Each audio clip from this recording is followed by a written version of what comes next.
Plus 1, 2, 3... Proba 1, launched in 2001, looked more like a small washing machine with solar panels than a satellite. It was the first in a series of satellites designed by ESA to test new developments in technology in a way that was simple and inexpensive. From its orbit 600 kilometers above the Earth, Proba's first mission was to record radiation along its path and test a new generation of batteries. Initially due to last 2 years, Proba 1 is still working.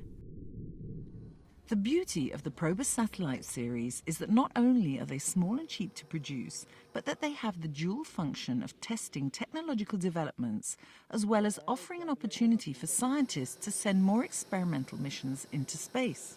We send out an AO saying, we want to try this. This is the spacecraft on which we're going to do it. Who out there is interested to use it for a mission, for a scientific mission? So we have what we call a payload of opportunity.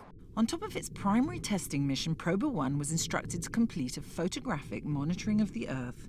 This data, while not the highest resolution presently obtainable from space, is still being used today.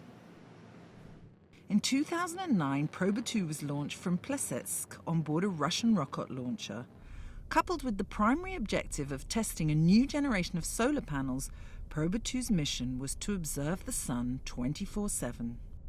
The Sun goes through a 12-year cycle of activity with peaks of energy that can leap far into space in violent eruptions. This can result in solar winds containing large amounts of magnetic radiation charging the Earth's atmosphere. The upside of this can be the breathtaking visual beauty of the aurora borealis, but the downside, in the most extreme cases, can be the real threat of breakdown to global infrastructures from these geomagnetic storms. Satellites would be the first to be hit with a massive dose of solar radiation. Then it would be electricity transmission lines, with the risk of high-tension cables rupturing. All forms of transport would be hit, and in modern-day Europe, the knock-on effects of such a storm could be devastating if we aren't pre-warned. The observations produced by Proba 2 are an invaluable contribution to a space weather forecasting system that helps to protect us from the real threat of solar eruptions and storms by providing roughly a 48-hour advance warning. The millions and millions of bytes of data coming from Proba 2 are processed by a team of analysts and operators at the Belgian Royal Observatory, who in turn make it readable and accessible to the wider scientific community.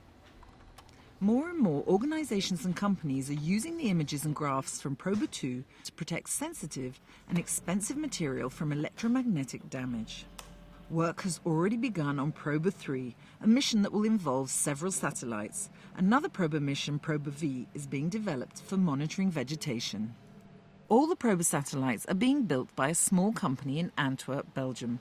Although the third model is similar in concept, being small, robust and simple, unlike its forerunners, it's being developed as a mission within its own right. In the case of Proba 3, for example, we want to demonstrate formation flying. What is formation flying is to build enormous structure in space, which behave as a rigid structure, but in fact is composed by 2, 3 or more spacecraft, which are controlled one respect to each other. 10 years after Proba's first launch, with 2 missions still in operation and a third set for takeoff soon, these satellites have shown that they can outperform expectations and that small can be both beautiful and interesting.